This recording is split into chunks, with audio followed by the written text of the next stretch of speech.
Liability waivers are often referred to as the fine print for a couple of reasons. Often they're very small, and often there's a lot of them, but they're essential. No tour operator, no theme park takes anyone without a liability waiver, preferably being signed. So, why are they useful? Well, liability waivers protect against compensation claims, particularly claims for personal injuries, financial loss, and I should mention death, by limiting liability and transferring risk to the visitor. Now, a typical liability waiver is on the right hand side of the screen. They're normally headed terms and conditions. This one's from Stadiums Queensland. And it reads, except to the extent Stadiums Queensland has breached its duty of care by being negligent, then each patron assumes all the risk of any damage or loss. So they're throwing the risk across to the patron, saying it's your risk. You enter at your own risk and cannot claim against us for property damage, personal injuries, economic and consequential loss, however it arises at our venue.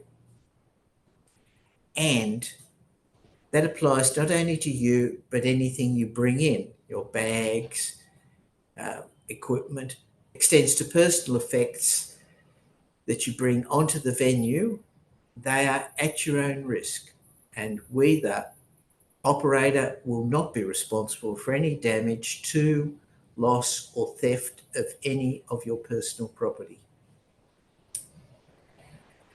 So, where do you find liability waivers? Terms and conditions, or T's and C's. In bookings for events, sporting venues, travel, tours, cruises, theme parks. Where do you find them? Well, venues will display liability waivers in signage, typically at the entrance. Of course, that sign at Bondi Beach is a form of liability waiver. Liability waivers must be brought to the visitor's attention to be effective.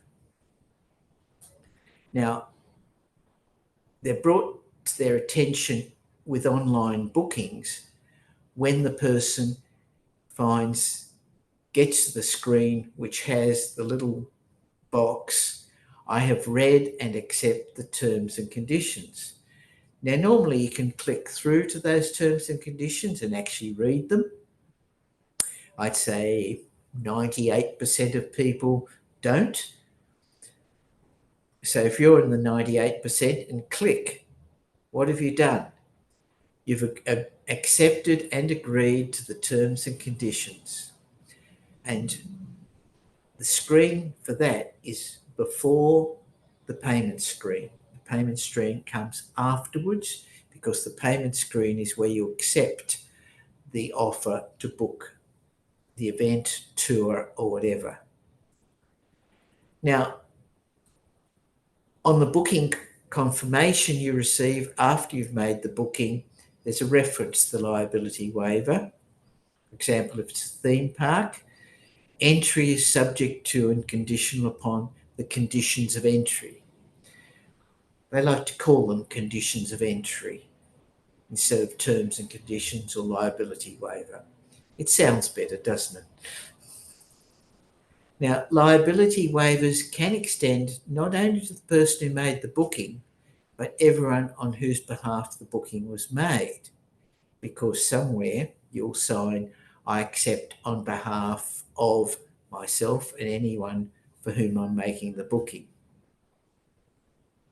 So that's liability waivers, and they are effective, but only effective if you, the event organiser, venue operator, have brought them to the attention of the public or person entering onto the venue or premises.